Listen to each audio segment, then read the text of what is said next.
রাশিয়ার অপমান, সেটা থেকে ফুলকিকে তোকেই বাঁচাতে হবে।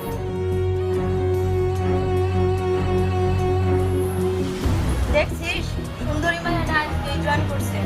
হ্যাঁ হ্যাঁ দেখছি, ভদ্র মানুষের মতো করে কথা কয়। 2 দিন পর দেখবি প্রমোশন পাইয়া উপর তোলা গেছে। হয়েছে হয়েছে, এখন চুপ থাক।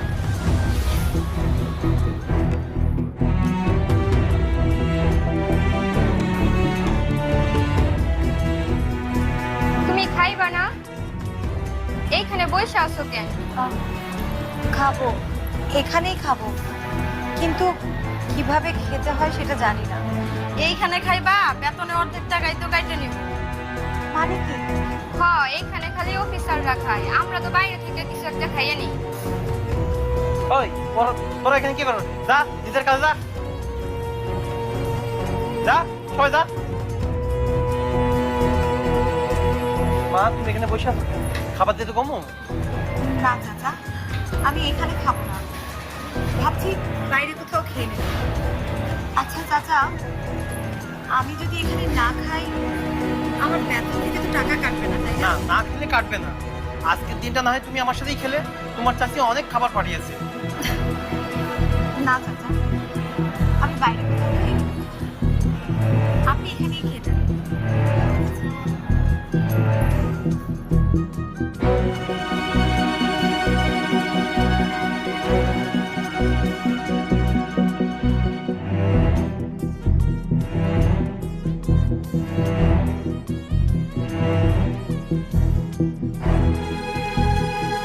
কলা রুটি খেয়ে টাকা নষ্ট করবো না, রাতে বাসায় গেলে তো খেতেই পারবো।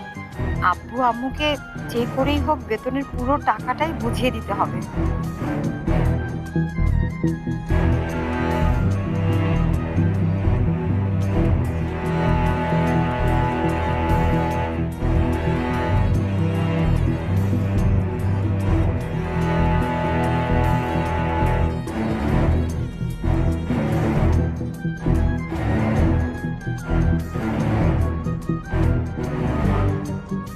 আজকে দেখবো পালকি তুমি কিভাবে জিতো। ফুলকি রান্নার গন্ধ পেয়েছো? আমাদের সবার থেকে আইডিয়া নিয়ে ও রান্না করেছে। থাক না চাচি, বড় বোন হয়ে ছোট বোনের সাথে যে রান্নার প্রতিযোগিতা করতে পারে তাকে এসব নাইবা বলবে। বুবু, তোমার রান্না এখনো শেষ হয়নি? আরে তাড়াতাড়ি করো, সবাই তো খাওয়ার জন্য অপেক্ষা করছে। আমার তো শেষ।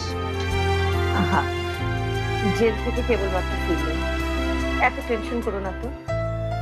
এই বাড়ি বাড়ি নিয়ে চিন্তা করো, তুমি বাদ দাও।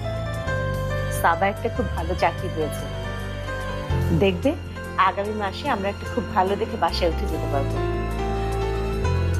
সাবা ভালো চাকরি পেয়েছে? কই এতক্ষণ আমাকে বলেনি তো। বেতন কেমন রে? হ্যাঁ খুব ভালো আঙ্কেল, এত ভালো যে আমাদেরকে বলতেই ভয় পাচ্ছে। পরে যদি আমরা ভাগ বসাই। আমি কিভাবে বলি, খুবই সামান্য বেতনের চাকরি, আর 10টা সাধারণ মেয়ের মতো।